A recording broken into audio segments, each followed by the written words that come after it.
transforming the drama. A little bit of drama in our lives is necessary, I think, so we're not really necessarily trying to get rid of the drama. Drama can be fun, drama can be insightful, drama can be exciting. So, we're just learning about what that drama is in the perspectives that we'll take today. We will be heavily influenced by the work of two gentlemen today.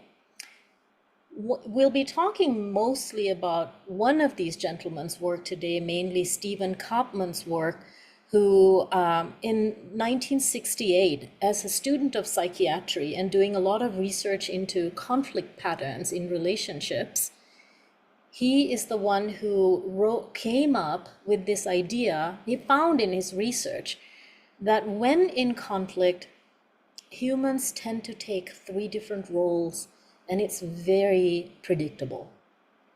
And that's called the drama triangle, and that's what we're going to be exploring today. And a very complementary body of work that David Emerald came up with in the early 2000s, late 90s, early 2000s, as an antidote to the drama triangle. We cannot really learn about David Emerald's work about escaping those drama roles without also getting into Stephen Karpman's work. So we'll do David Emerald next time. And I think together, both of these men's work will support the call to the synodal way of proceeding.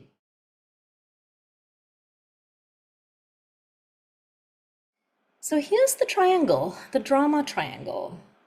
And before I start, I do want us to remember to have a little humor and have a little fun with this material as well. We don't have to take it so seriously.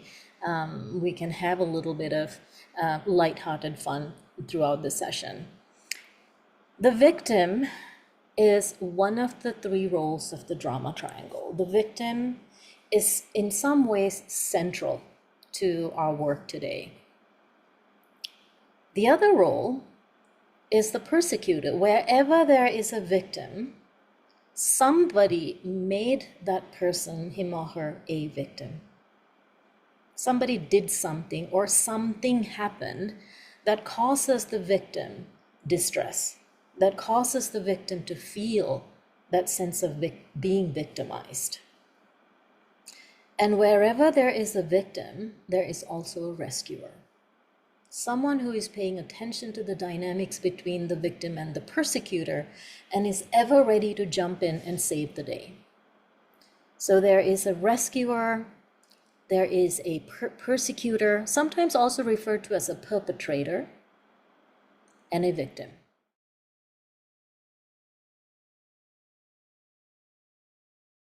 So here's a really important note to remember here.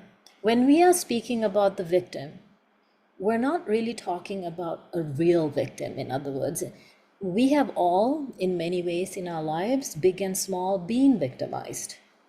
We have, without our knowledge or with our knowledge, experienced grave discrimination or hard, difficulties, hardships.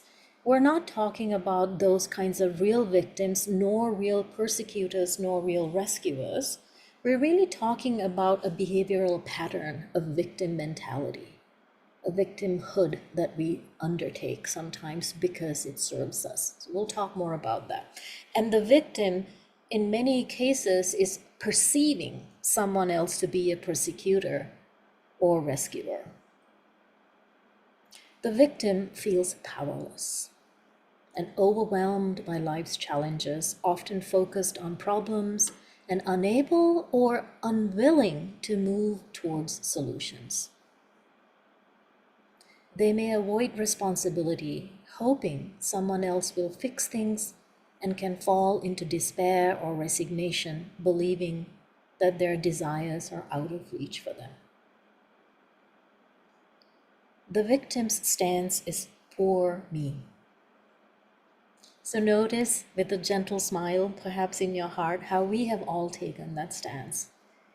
We'll know that. So even now in your body, just see if you can sort of slump down a little bit, forlorn, the sense of despair in our body, our shoulders are falling forward, and that sense of poor me. Why does this always happen to me?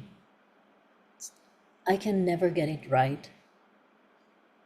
Everyone sees me as weak. In fact, I am weak. I'm pretty worthless. That sense of just poor me.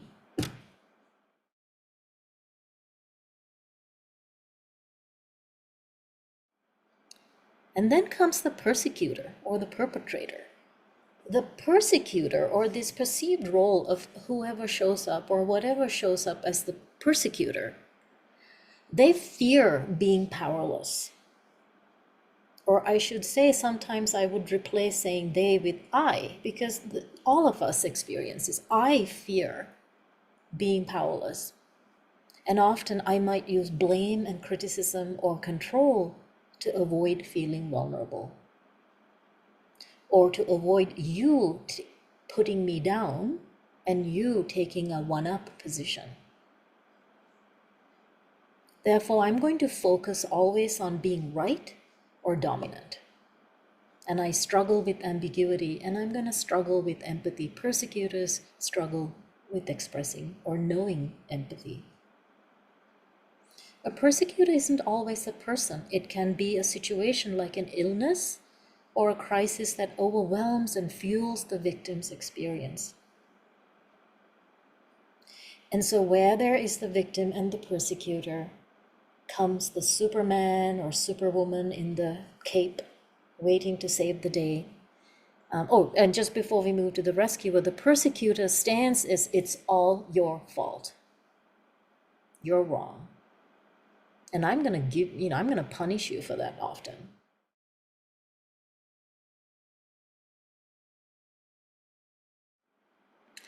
So comes the rescuer, who completes the drama triangle by stepping in to help the victim against the persecutor. So this is where the triangulation really happens. You'll see how in our own relationships sometimes these three roles are activated. Often driven by a need to feel valued, to feel needed, to feel wanted, the rescuer focuses on others' pains to avoid their own pain. In trying to fix or save others, they unintentionally disempower them, doing for them what they could do for themselves while gaining a sense of worth from being the helpful, heroic caretaker. And the rescuer's stance is, poor you. I'm here to save the day.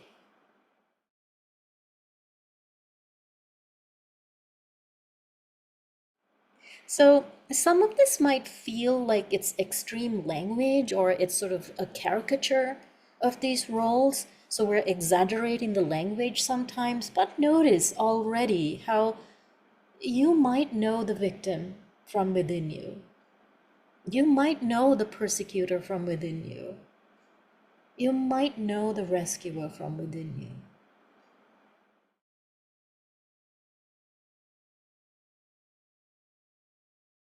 And just already start noticing which of these roles seem familiar to me, which of these roles seem foreign to me, which of these roles have I been subject to.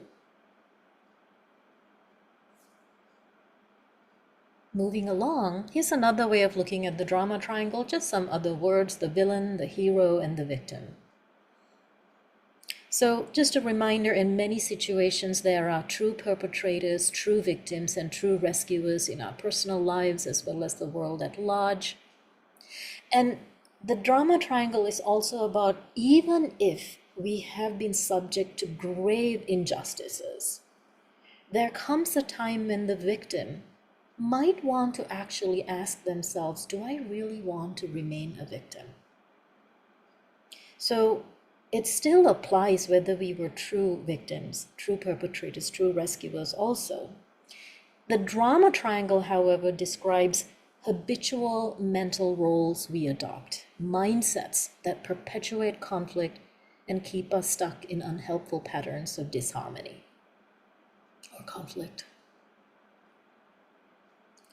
To the victim, The perpetrators and rescuers show up in many ways. I already touched on this a little bit, but the perpetrator could be the airline that decided to cancel my flight.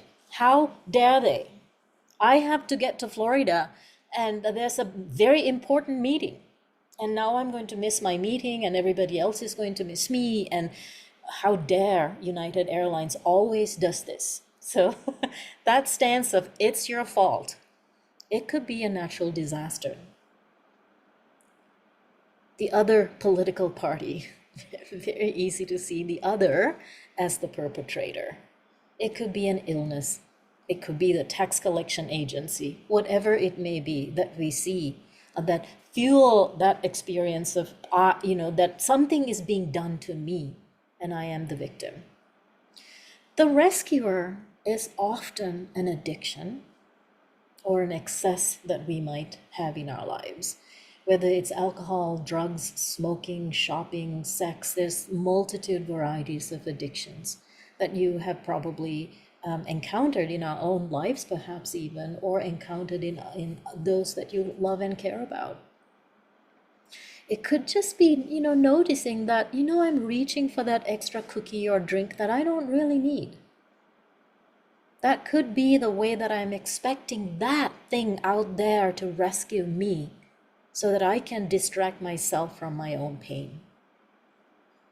It could be Netflix or YouTube or any other kind of distractor. It could be the charity organization that I think will help me and save me.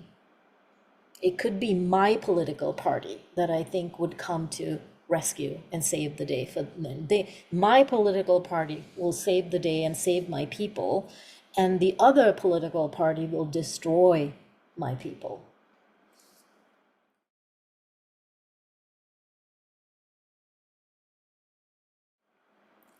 So why do we take these roles? We take them because they actually serve us in some capacity. It's actually helpful sometimes. We know that there is a sort of a hidden agenda behind why we go to these roles. We all find ourselves in these roles. It doesn't make you a bad person. This is important to remember. It's just a part within us. So if anyone aware of parts work from internal family systems, we know that the victim, perpetrator, rescuer are just roles that we undertake, parts within us, and they are there because they serve us in some capacity. It's helpful to be a victim sometimes, because when I'm a victim, then I never have to take responsibility. I can abdicate responsibility because something has been done to me. Whenever I show up as a perpetrator, I get to perhaps feel like I'm in control. Like everyone's afraid of me, and then I get to be the important one. And when I'm the rescuer, it's a similar thing. I get to perhaps feel a sense of connection, and I get to perhaps feel a sense of being needed and wanted and indispensable. So it's just a bad habit. And we can be more aware of it.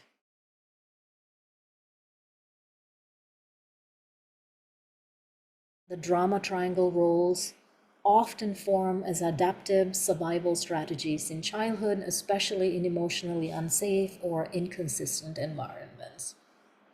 There's a lot of influencing teachings that come from attachment theory, from internal family systems, from developmental trauma and transactional analysis, where they go a lot more deeper into that. And we're not exploring any of these teachings today. We're just keeping it simple as possible. And these roles develop in such a way that for some little kiddos, and the little kid within us even today, we learned that helping others brought love or approval. We got to be a lot of the times being helpful. Help mommy put your toys away. And then when I do that, mommy's really happy and mommy's really proud of me. And so being the fixer, being the helper made me feel valued. Therefore, some of us found a way to find safety and connection by rescuing, by helping, jumping in to be the rescuer, the caretaker. For some of us other kids, perhaps we learned that if I'm really, loud, that perhaps even if I bully somebody, I get to find a sense of safety by being dominant. So we used control or anger to mask our fear and our vulnerability, and we found safety in dominance and blame. And the victim, some of us and the child within us found that helplessness attracted care. When we felt helpless and we were needy, someone jumped in, someone felt some sympathy for us. And so we used that to feel seen and protected and taken care of. So even if I say that, once again, just notice how this is not so foreign to us. That we might find a place within us where this feels familiar.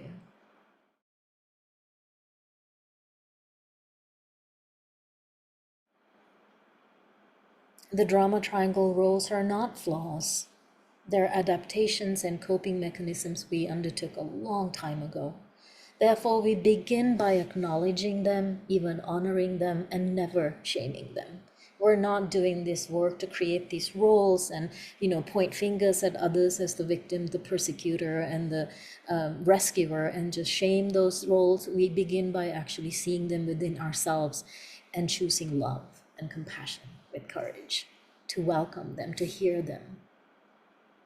So we could imagine that when we are in the drama roles, we are simply in the flesh, or we are in ego. But remember that spirit would always and still be compassionate and kind to the domain of flesh and ego, and not judgmental. So these roles become embedded in our nervous system and social identity until we become conscious of them and begin to choose differently. They worked for us as kids. That's why the child in us who is alive and well today, that's why we want to honor these roles within us and not shame them. So, but we do need to be aware that while they worked for us as kids, while as kids we found a way to survive even through these roles, they may not work for us as adults. In fact, as adults, they prevent us from presence and from really connecting with spirit as spirit, and it disconnects us.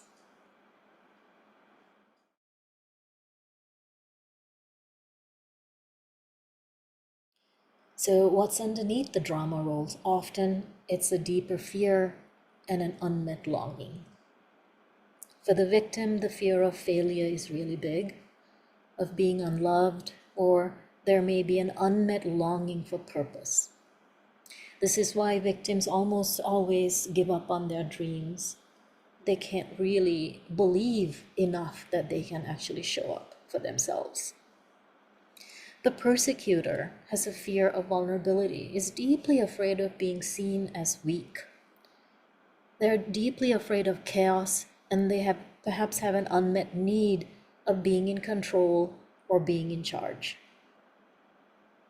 The rescuer often has a fear of being dispensable, that I can be abandoned, thrown out of the meeting, thrown out of the congregation, thrown out of my community. And so might often struggle with feelings of unworthiness and might have an unmet need for connection, therefore reaching out always to help, to be wanted, to be needed, and finding value in that. So whenever we find ourselves in these drama roles, as we notice them, and as you notice them in others, we want to just pause for a moment and dig a little bit deeper to see what is underneath that. What am I really wanting? And we'll speak more about this in our next session as well. What am I wanting? What am I fearing in this moment? What if I attend to that?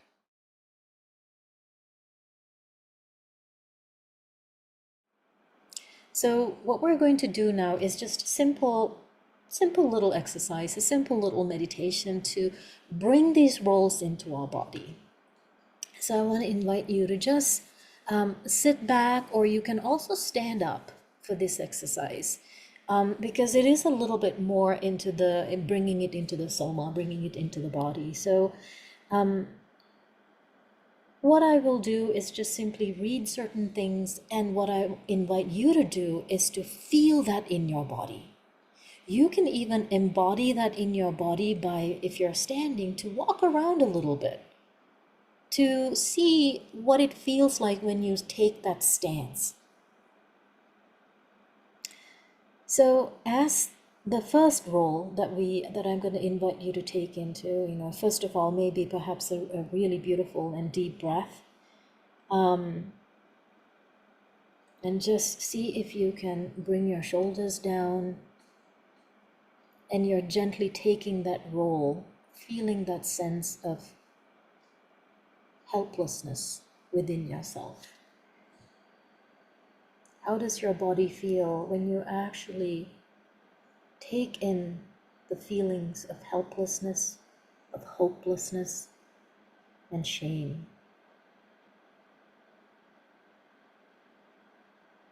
I don't deserve your love.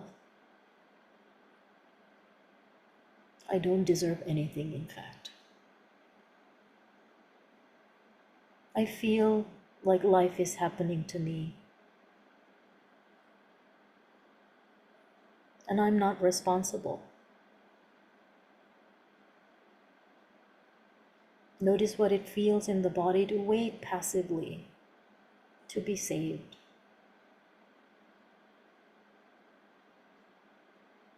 Disengage from the world, disengage from my dreams. Notice in your body what it feels like to complain. As the victim, I complain a lot, or I give up, I quit. I feel stuck. And often, this is very painful, I feel invisible.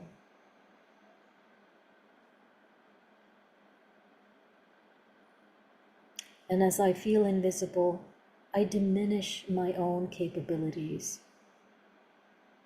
And as the victim, I'm seeing often all the problems, not the solutions. Notice what it feels like to really feel that fear of failure and rejection. And one of the most painful experiences of the victim is to see obstacles as permanent and personal. This has been done to me. Poor me. And now give it a shake off. Like just shake it off, shake it off, shake it off. Maybe just move your shoulders a little bit. Take a deep breath. We're moving into the next role. Nice deep breath. And then now we're stepping into the role of the perpetrator. And if you are one who is walking or is standing, take the stance of the perpetrator. You're strong. You have a lot of strength in your body and a conviction that someone else is always wrong. They did this to me. They just never get it. So in your body, what does it feel like when you are blaming, when you are critical and controlling? How do your shoulders feel? How does your back feel? How does each of your steps feel? How does it feel when you're angry, rigid, and dominating? Perhaps you feel powerful. Notice what it feels like to walk as the perpetrator. Maybe you feel like I'm in charge here.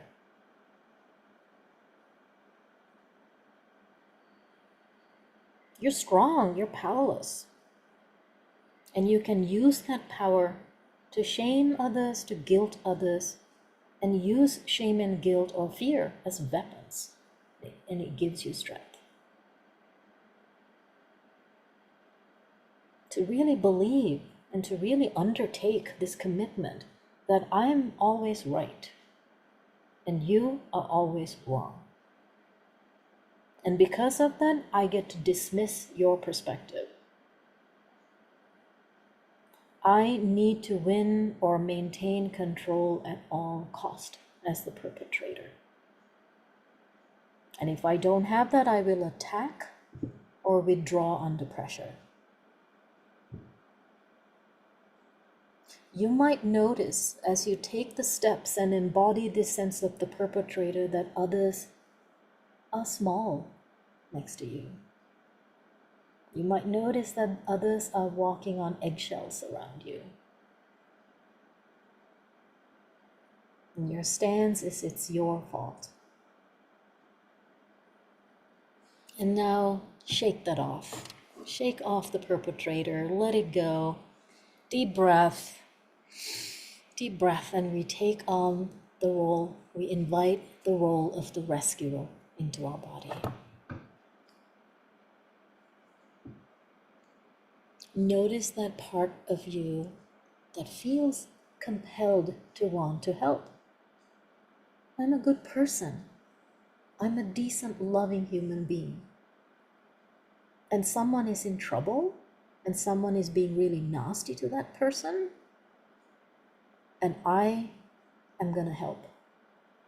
I like helping. So what does it feel like to embody, take on the role of the rescuer? If you're walking, and notice how it feels like you're angelic even sometimes. I have angel wings and I have a Superman cape. I fly in to swoop you up and to help you. And when I do that, I feel appreciated. I feel valued. And notice also how it feels to overextend yourself. And that as the rescuer, perhaps you're avoiding your own pain by focusing on others' pain. And when you do that, as the rescuer, you may be causing a sense of codependency or just dependency. You enable the victim to remain a victim. And as you walk around as the rescuer, notice how you struggle to set boundaries. You neglect self-care and personal limitations. You feel guilty when you're not helping. And you confuse caretaking with love often. As the rescuer, I want to be seen as the hero, the angel, the martyr.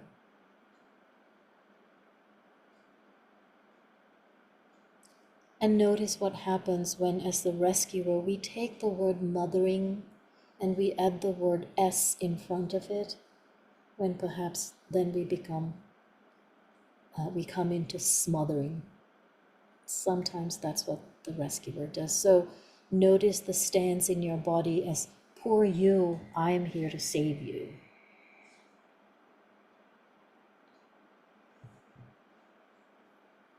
And so shake that off as well now. Let it go, let the rescuer go, and you come into your being, into your body now. And if you are walking around, feel free to come back into your seat.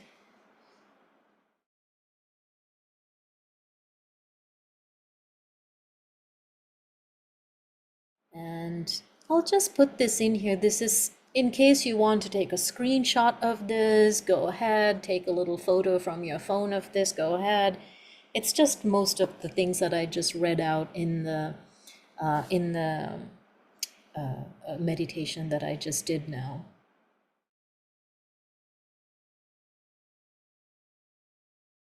It's always helpful also to remind ourselves as we enter small groups, we'll co-create a space of sacred presence, respect, and authentic sharing. So confidentiality, it's okay to share the insights that you learn from the group outside of the group. However, we respect the people in the group and their privacy, so we don't give away identifiers. Listen with curiosity, take delight in the beginner's mind. Listen without judgment. Notice that others might share things that are vulnerable. So let them speak without interrupting, and certainly no advising. Speak from the I, share your own experience and not generalizations or assumptions about others. No fixing, avoid giving advice to others, trust their wisdom. Share the time. It's always important to remember to be mindful of the time and not to dominate the space, make room for others to speak, and to be real, be willing to share vulnerably and honor what others share from their own vulnerability. And speak with care when reflecting about your tradition or community. Focus on patterns and not dynamics, not individual people. We can attack or challenge our traditions and communities, but not individuals. So here's what we will do in our breakout session. We'll have 20 minutes together, 5 minutes per person, and 5 minutes to debrief at the end. Quickly introduce yourself with your name and location and choose who goes first based on who is furthest away from Rome. The one who is furthest away from Rome will go first. And briefly, without really getting too hung up on too many details, in your 5 minutes, try to cover each of these questions. Which drama role do you most easily or frequently inhabit? The victim, the persecutor, or the rescuer? Recall a time when you found yourself in that role. What drew you into that role? How did you respond? How did others respond to you? And here's another question to share. When you're in that role, what do you sense you're truly needing, wanting, lacking, or fearing? What might be the deeper longing underneath the drama role that you took? And so when I realize that, then I can do the next thing. It feels good to give voice to that fear, that unmet need of wanting to feel like I belong, that I matter. It's good to give voice to that need in me. And then it helps us, what small conscious act might you take the next time you encounter that drama role to honor the deeper need or fear before the drama role takes hold.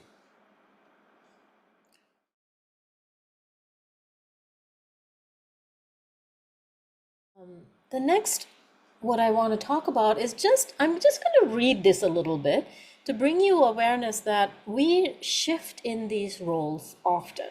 We're not stuck in these roles depending on the context. I will change my own roles within 1 hour sometimes. For example, if I'm failing at work or like I'm failing to go to the gym and do my workout or something, I start to shame myself. This actually happens. And when I'm shaming myself, I'm sort of persecuting myself. And then I end up in the victim position. I begin to feel like, oh yeah, I'm just worthless. I can't even stick to my gym routine. Well, I might as well just give up on everything. And then when I feel so bad as the victim, I'm in that place of defeat.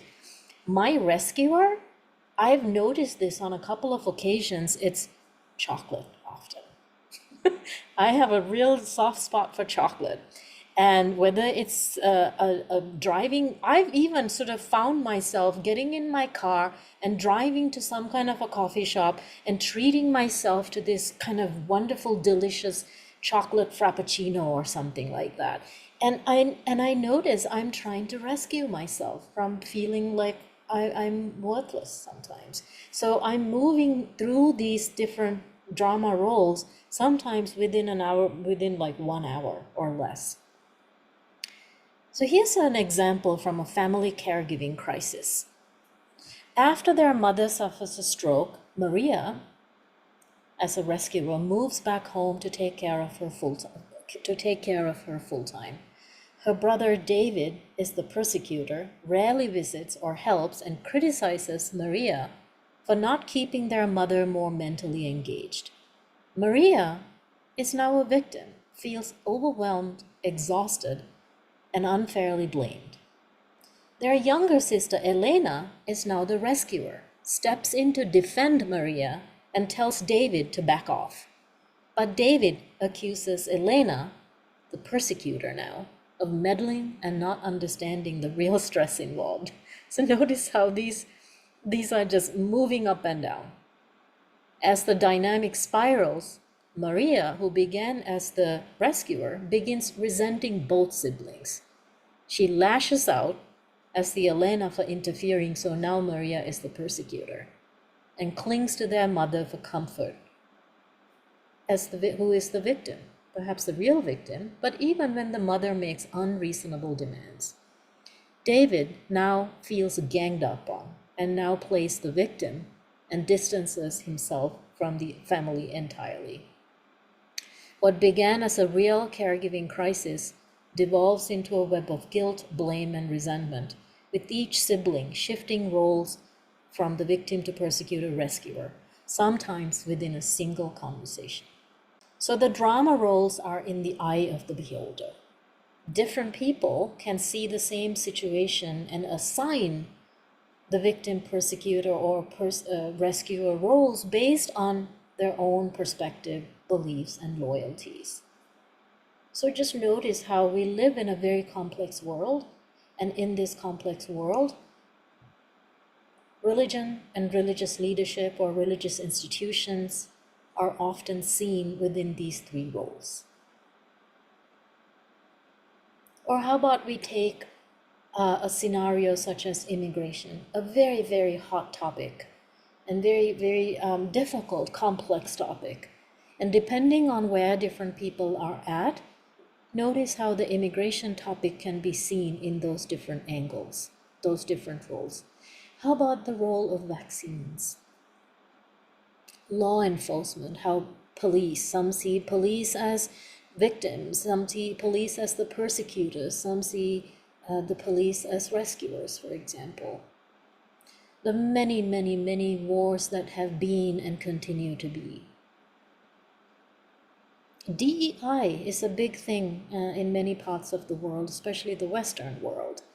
And it's a very interesting dynamic within this diversity, equity, inclusion, justice, belonging kind of world, where there is a lot of the drama roles that are being projected onto that as well, and being acted out as well. And the many, many political leaders in many different countries, many different systems that are also either projected onto or acting out as in these drama triangle roles. The discussion prompts are going to be, where do you notice the patterns of the drama triangle showing up in your spiritual tradition or in your communities that you serve or belong to? As a spiritual leader, what might it look like to bring more awareness and choice into those dynamics? And again, we are going to be learning much more about how to escape the drama triangle in our next session.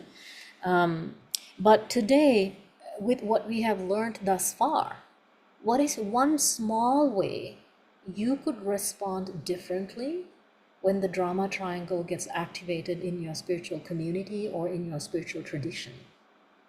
And what is one small way we as a community could respond differently? And a big reminder from the best practices, the guidelines of being in these groups. Remember that we can talk about the dynamics and the patterns within your communities, but not individuals. So you don't need to name names or shame or blame anyone in these conversations. We're speaking to the dynamics and the patterns that we see. And here's a kind of a tip for you.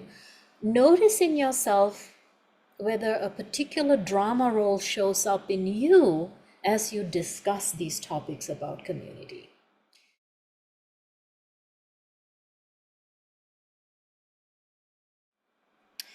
It's important to give ourselves to some practice, give ourselves an opportunity to actually practice a little bit. So between now and our next session, we have a little bit of just some simple practices that I would like to suggest if you'd like to practice a little bit with that. So here are 3 exercises. You can take a screenshot of this, but we are also going to email this to you with some reading material as well. I'll just very briefly explain what these exercises are. The first one is what I call recycling and pre-cycling. Recycling is when we look back and see assess something that has happened in the past. And then pre-cycling is imagining that happening again or the next time, and what can we bring to that as a new one. So each evening, just simply taking 5 minutes to reflect and to write and journal without any judgment, only with gentle awareness. Recycle. When today, you look to the past, when today did I feel like I acted as a victim, a persecutor, or rescuer? What deeper longing or fear might have been underneath that role? This is really, I'm hoping that this is one of the key takeaways from today, is that when we catch ourselves in the drama roles, I want to really encourage us all to really pay attention to what is the deeper longing or the deeper fear that is activated in that moment. And that's what's really needing attention. It's like when a little child is afraid, we want to reassure them. In that way, there's a little child within us that is needing something. And that's what we really want to develop a relationship with that. And so then we pre-cycle. The next time I return to that drama role, what might I do better to meet that deeper longing or fear that is underneath the drama role? The next exercise is a little bit more somatic, relating with the breath. So when you notice yourself slipping into a drama role, take a pause. Stop for a moment. And then sense what is happening in your body. Maybe you have a tight jaw. Maybe you have a racing heart. Maybe your blood boils. Maybe you have a clenched fist. Maybe you're sweating. Just notice what's going on in the body. That is usually an indicator, and that's usually easier to tap into than really try to fix things. Once we notice what's happening in our body, take 2 deep conscious breaths. Inhale presence and exhale that need to react. Okay, let it go. And so ask inwardly, who does God invite me to be right now? And really listen. Really listen. Who does God want me to be right now? God probably does not want you to be sweating and running around. God probably doesn't want you to have a tight jaw clenched in anxiety and stress. Whatever that might be, let that message emerge. And you discern. And you walk or move as if embodying that sacred response that you heard. Breathe and savor the change that you might feel, even if it is for just 5 minutes. And then the third practice is practicing presence in the face of drama. When you notice someone else caught in a drama role, pause and ground yourself. Again, you're coming into that space of listening. Rather than reacting, withdrawing, or fixing, ask inwardly, how can I respond from compassion and courage rather than control? Silently bless them. May they feel safe, seen, and empowered. May they feel safe, seen, and empowered. Notice how your calm, non-anxious presence may shift the energy more than any advice or reactivity.